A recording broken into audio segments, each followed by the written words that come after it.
The morning it started. I had good coffee and nowhere to be. That combination is rarer than it sounds. I work in land surveying and title research, which means most of my mornings begin with a drive to somewhere I've never been, and a set of documents to verify against a physical reality that may or may not match what the records say. The days I get to stay home are the days I protect. I make the coffee deliberately, not from a pod, not from a machine that does the thinking for you, but the slow kind with a kettle and a pour-over, and the specific patience of someone who has decided that the first cup of the day is worth doing correctly. Then I take it out to the gazebo on the bluff, and I watch the valley. That was the whole design. That was why I bought Lot 12A at Sable Dunes 4 years ago, why I paid a surveyor I respected to walk every inch of the boundary with me before I signed anything, why I spent 2 years saving before I built the gazebo's cedar posts, simple roof, a bench along the inside rail, a 2-step approach from the gravel path. I pulled the permit myself. I knew the county inspector who signed off on it. I had the documentation in a folder in my home office that I could put my hand on in under 30 seconds, because I work in title research, and the folder is a professional reflex, not a precaution. The gazebo existed because it was my land and I wanted a place to sit with coffee and watch the valley change in the early light, and that is the complete and entire story of its origin. Lot 12A sits outside the Sable Dunes OA boundary. This is not ambiguous.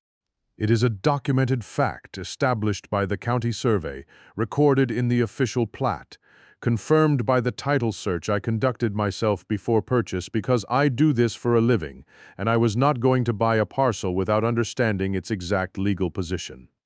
The HOA boundary runs along the eastern edge of the development. My lot is on the western bluff, separated from the HOA-governed parcels by a gravel service road and a recorded easement that belongs to the county. I am not a member of the HOA. I am not subject to its bylaws. I pay no dues to it and never have. These facts were true the day I moved in, and they remained true on the Saturday morning I walked out with my coffee and found 26 strangers setting up a reveal ceremony on my bluff. I want to describe those 4 years before the Saturday morning because they matter for understanding what the bluff meant and what it cost to defend it. The first year I was there, I barely used the gazebo. I was still in the phase of owning a place where you spend more time working on it than living in it. The gravel path needed regrading. The retaining wall at the bluff edge needed a section replaced. The cedar posts had been delivered with one that was slightly bowed, and I'd left it in because I was tired, and then spent 8 months noticing the bow every single time I looked at it until I finally pulled it and replaced it on a Sunday in March. The valley below the bluff was farmland and second-growth forest and a creek that ran fast in spring and nearly silent in August. And I watched it through all 4 seasons in that first year from different places, the porch, the yard, eventually the gazebo, once the regrading was done. And I understood slowly that I had made the right decision. That the combination of the work and the view and the coffee and the specific silence of a bluff in the early morning was exactly the thing I had been working toward for the 15 years since I started in this business and began spending my days establishing where other people's land ended and began. I knew Karen the way you know an HOA president when you are not in the HOA by reputation, by the notices she occasionally sent to properties adjacent to the development boundary that she seemed to regard as a kind of soft jurisdiction she could extend through sheer administrative confidence. I had received 2 such notices in my first 4 years. The first was about my gravel path, which she claimed created drainage runoff affecting HOA common areas. I sent a brief reply with the county easement documentation and heard nothing further. The second was a general community standards notice addressed to all adjacent property owners that had no specific complaint but communicated clearly that she was aware of my existence and had opinions about it. I filed both notices and did not respond to the second one. Karen had been HOA president for 6 years by the time the Saturday morning happened. I knew from conversations with neighbors who were HOA members that she ran the association with the specific energy of a person for whom the position was not an obligation but an identity. She organized everything, she attended everything. She had opinions about fence paint and driveway materials and the precise placement of seasonal decorations, and she expressed those opinions through formal channels with a persistence and a thoroughness that most people found easier to comply with than to contest. She was not universally disliked. Some residents genuinely appreciated the organized community events, the newsletter, the maintained common areas, but she was universally understood to be someone whose authority you did not question without consequences. What I didn't know, until Avery found it, was that she had tried this before. But I'm getting to that. On a Saturday morning in early September, I walked out with my coffee and found folding tables scraping across my gravel. Cupcakes on tiered platters. Pastel balloons in pink and lavender and mint drifting over my retaining wall on their ribbons. A portable speaker playing something ambient and vaguely spiritual. Two women unrolling a banner that read Sable Dunes Wellness Committee. Together we thrive, attempting to hang it from the cedar posts of my gazebo. 26 people total by my count, moving through the space with the comfortable ease of people who believe they are somewhere they are supposed to be. Karen emerged from the side of the group with her clipboard and her smile. She was in a floral blouse, HOA President lanyard, the full presentation. She moved through the crowd with the proprietary ease of a person who has decided that ease is itself a form of authority, that if you move through a space like you own it, the space begins to feel like yours. "Mason," she said warmly, "we're using the lower bluff today. You didn't respond to the community notices, so I assumed consent." I want to sit with that sentence, because it is a masterwork of a certain kind of thinking. You didn't respond, therefore I assumed consent, applied to land she had no authority over, for an event she had planned without asking. On a Saturday morning when the owner was standing 20 feet away with a coffee mug. The logic requires for its internal coherence a belief that silence is agreement, and more than that, a belief that the absence of an explicit no is functionally equivalent to a yes, which is a belief that only holds up if the person asserting it controls the definition of what constitutes a response and what constitutes consent. Karen controlled those definitions inside the HOA. She had decided, apparently, that she controlled them outside it too. I told her I had not received any community notices because I was not a member of the community association and my property was not subject to HOA governance.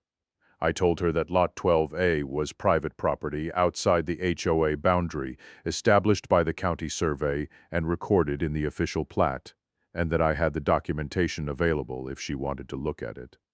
I told her she needed to remove her event from my land. She tilted her head. The smile stayed. She said, "That depends on what map you're looking at." That was not confusion. I have spent 15 years working with people who are genuinely confused about property lines, and confusion has a specific texture. It looks uncertain. It says, "I thought," or "let me check," or "can you show me?" It has the quality of someone trying to reconcile two pieces of information that don't match. That depends on what map you're looking at is not confusion. That is a person telling you in language carefully calibrated to be deniable later that they are aware of what the official map says and have decided the official map is a negotiating position rather than a fact. One of her guests called 911 while I was standing there. The dispatcher was told I was being aggressive. I was standing on my own property holding a coffee mug in both hands. When the officers arrived, I went inside, retrieved the folder survey, county filing, easement documentation, gazebo permit, and handed it to them on my porch while Karen continued organizing her wellness event around the developing situation with the cheerful persistence of someone who has decided that forward momentum is its own kind of authorization. The officers looked at the documents. One of them looked at the balloons on my retaining wall with the expression of a person who has seen many things in his career and is adding this one to the collection. They asked Karen to relocate the event. She gathered her clipboard and her cupcakes and her pastel balloons, and she moved them off my land with the controlled displeasure of a person who is filing this away rather than accepting it. As she passed me, close enough that it was deliberate, she dropped her voice. "You can push back once, Mason. I always win long term." I went inside. I refilled my coffee. I sat at my kitchen table and I thought about the structure of what she'd said. Not the threat in it, but the logic of it. I always win long term. That is not the language of someone who believes they are right. That is the language of someone who has decided that being right is irrelevant and that the only variable that matters is endurance. The strategy she was describing was real, and it worked. I had seen versions of it in title disputes, in boundary cases, in the specific category of property conflict where one party has more resources or more tolerance for prolonged friction than the other and uses that asymmetry to outlast rather than to win on the merits. It worked against people who got tired. It worked against people who looked at the cost of the fight and decided that something quieter was worth more than being correct. I called Avery Lockhack that afternoon. Avery was a property rights attorney I had worked with on 2 previous title cases, a quiet, precise man who approached legal problems the way I approached surveys, which is to say, by starting from what was definitively established and working outward from there. Never asserting more than the documentation supported, never leaving a gap the other side could fill. I walked him through the full situation. He asked 4 specific questions, listened to the answers, and said, "Install additional cameras covering every approach to the bluff. Document every contact. Don't argue with her in the street. Let her keep going," I said. "You want her to keep going," he said. "I want her to keep demonstrating, in documented form, that she is acting without authority and knows it." There is a legal difference between a person making a mistake about a boundary and a person knowingly asserting jurisdiction they do not have. The first is a misunderstanding. The second is something else. We need the record to show which one this is. By Tuesday, the formal notice had arrived. HOA letterhead, official language, the accusation that I had denied residents access to a spiritual reflection zone. The spiritual reflection zone was a designation Karen had created, applied to my property, and was now enforcing through formal HOA procedure, all without any legal basis for any of those 3 actions. I photographed the notice and added it to the folder. By Wednesday, there were strangers walking the edge of my property taking photographs, some of them saying things loud enough to be heard about how I had fenced off the public trail illegally. There had never been a trail. I had never built a fence, but I understood the operation. Karen had correctly identified that legal process moves slowly and that public perception moves fast, and she was working the gap. Repeat a thing with enough confidence in a small community, attribute it to an authority that most people won't question, and the people around you will begin defending it before they've verified it, because most people don't have time to verify everything, and because the person saying it with a lanyard and a binder carries a particular credibility that doesn't require examination. I stopped arguing in the street. I installed the camera's gate, walkway, bluff slope, each one positioned and angled specifically, the way you position survey equipment when you know exactly what you're trying to capture. And I waited. 3 weeks after the Saturday morning, at 11:47 at night, my phone buzzed with the motion alert from the bluff slope camera. I looked at the infrared footage on my phone screen in the dark of my bedroom. 3 figures, Karen in front, her posture recognizable even in night vision, that particular uprightness she maintained at all times, the bearing of a person who has decided their body is also a performance. 2 board members behind her, carrying a wooden post and a mallet. I watched them walk to the base of my gazebo steps and drive the post into my gravel and attach a sign to it. Crestline Meditation Point, managed by HOA Wellness Committee. I watched it twice. I forwarded it to Avery with a timestamp note and the footage file attached. His reply came in 10 minutes. "Good. They've crossed the legal threshold." What Karen had done that night was move from asserting a fiction to physically instantiating it on someone else's property at midnight. There is a specific legal difference between claiming authority and acting on that claim in a way that constitutes trespass and unauthorized installation of signage on private land. The second one is actionable in ways the first one is not, and the infrared footage documented it with the timestamp and the clarity of a camera that had been positioned specifically because I knew, from the night she whispered her threat to me on my own bluff, that something like this was going to happen. The following Tuesday, Avery called me with something in his voice I hadn't heard before in 2 cases of working with him. Satisfaction, quiet and precise, but there, He had been pulling county records as part of the formal complaint preparation, and he had found the 2015 filing. Karen had petitioned the county that year to expand HOA jurisdiction over the border lots, mine included, though I hadn't owned Lot 12A yet, citing community cohesion and shared resource management as the basis. The county had denied the petition. The denial letter was direct and not diplomatic. It said that no jurisdiction expansion was permissible without unanimous written consent of all affected lot owners, that no such consent had been obtained, and that the petition was denied on those grounds. Karen had received the letter. She had signed the acknowledgement of receipt. She had known from 2015 forward, with the specific documented certainty of a signed county correspondence, that she had no authority over my lot. Everything she had done in September, the wellness ceremony, the spiritual reflection zone designation, the formal notices, the midnight sign planting she had done with full and documented awareness that she had no legal basis for any of it. This was not a person confused about a boundary. This was a person who had been told by the county, in writing, exactly where her authority ended, and who had decided that a decade later she would try again with a different approach, betting that nobody would find the old file. Avery also found the email, obtained through the discovery process, sent by Karen to the HOA board 2 weeks before the Saturday morning. If residents believe the bluff is communal, Mason will eventually concede. Perception is more powerful than ownership. Perception. That was the complete architecture of the operation. Build the fiction publicly and consistently and wait for the resistance to exhaust itself. It was a sound strategy. It had probably worked before, on other people, on other properties, in other disputes where the person on the receiving end eventually decided that fighting was costing more than conceding. It works until it meets someone who does not get tired, who documents everything as a professional habit, and who has a property rights attorney who knows how to pull sealed county records.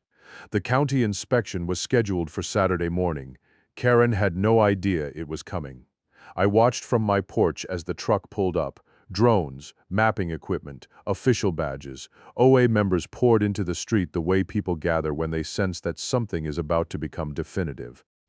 Karen came out of her house in a bright teal blouse, clipboard locked under her arm, and crossed toward the inspection team with the confident stride of a person who has decided to manage the situation by walking into the center of it before anyone else can establish the frame. She told the lead inspector, a woman named Torres, sunglasses, the bearing of someone who has been doing this long enough to be unsurprisable, that she assumed they were there to correct the boundary confusion. Her voice was warm and collaborative, the voice of a reasonable person helping to resolve a misunderstanding. It was a good performance. It would have worked in a different situation against a different audience.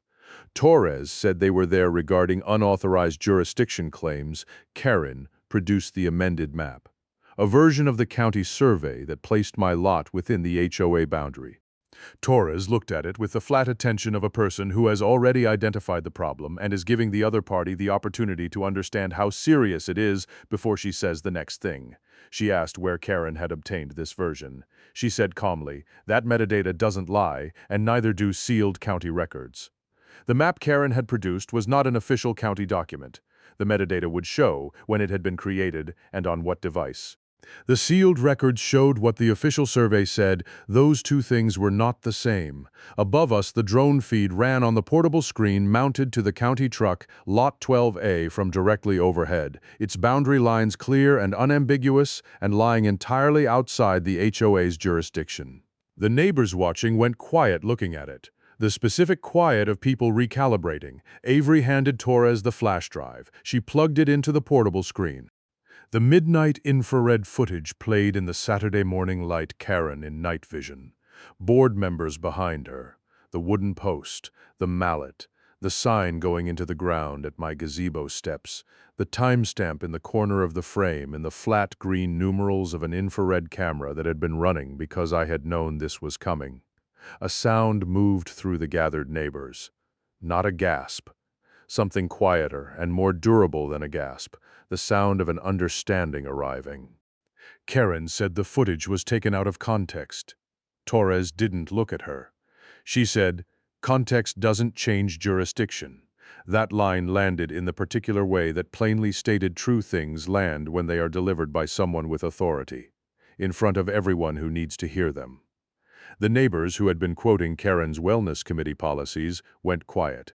The ones who had believed in the trail that didn't exist and the spiritual reflection zone that had been invented on a Tuesday, the ones who had been defending a fiction because the fiction had been presented to them with enough confidence and consistency that questioning it had seemed like the unreasonable position, they looked at the drone feed and at the county officials and at Karen, and the looking said everything. The formal ruling came that afternoon. Clinical, complete. Lot 12A is private property. The HOA has no legitimate jurisdictional claim over it.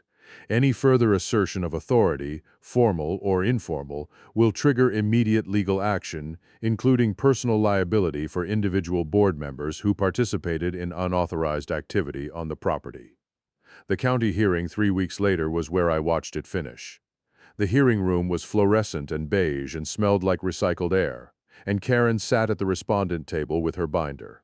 On the screen at the front of the room, 10 feet high, was the 2015 county records footage of Karen signing the acknowledgement of the denial letter, her signature, her date, her full awareness established in her own hand. The commissioner leaned back in his chair. He said quietly, to no one in particular, she signed it like she owned the man's land. Karen's lips parted, her fingers found the edge of the table. The composure cracked, not collapsed, cracked. The structural kind and the thing underneath the pearls and the clipboard and the binder full of enforcement actions. The absolute certainty of a person who had decided that reality was negotiable if you managed the perception of it confidently enough, was suddenly visible and suddenly small. She resigned as HOA president 4 days after the hearing. 2 board members resigned the same week. The remaining board voted to commission an independent survey of all boundary lots and to establish a formal verification process requiring county confirmation before any jurisdictional claim could be acted upon. The Wellness Committee was dissolved. The Meditation Point designation was formally retracted in writing on HOA letterhead, filed with the county, and added to the permanent record alongside the 2015 denial and the infrared footage and the amended map and everything else that Avery had assembled into a file that documented, completely and chronologically, what Karen had known, and when she had known it, and what she had done anyway. The sign she'd planted at my gazebo steps was gone by the end of the day of the county inspection. I don't know who removed it. I didn't ask. The hole it left in the gravel I filled myself on a Sunday morning with a bag of pea gravel from the hardware store, tamped it down, and that was that. On the evening after the county hearing, I went back to the gazebo. Just me. No folder, no phone calls expected. The valley was doing what it does in October, the light going long and amber, the shadows filling in the low places first, the creek at the bottom catching what was left of the sun. No balloons, no folding tables. No strangers with cupcakes and wellness banners. No sign in the ground, just the cedar posts and the bench and the view I had built, the thing to look at, unchanged, patient, indifferent to everything that had happened around it in the past 6 weeks. I sat on the bench and let the coffee go cold in my hand, and I thought about what Karen had said on the bluff that first morning, I always win long term, and about what she had meant by it, and about what she hadn't understood when she said it. She had been describing a strategy. She had not understood that the person she was describing it to had spent 15 years in a profession that runs entirely on documentation and patience, and the refusal to let a fiction stand unchallenged in the record. She had made a bet about endurance, and she had made it against the wrong person. The valley went dark at the edges first, the way it always does. The creek disappeared into the shadow before anything else. I finished the coffee. I stayed a little longer. The folder is still in my office. I can put my hand on it in under 30 seconds. That's not vigilance anymore. That's just how I am. That's the job coming home and staying home, and some habits you don't try to break because they're the reason you're still standing on your own bluff, watching your own valley in the quiet of an October evening with your coffee going cold and nobody else's sign in the ground. The light finished. I went inside. That's the whole story.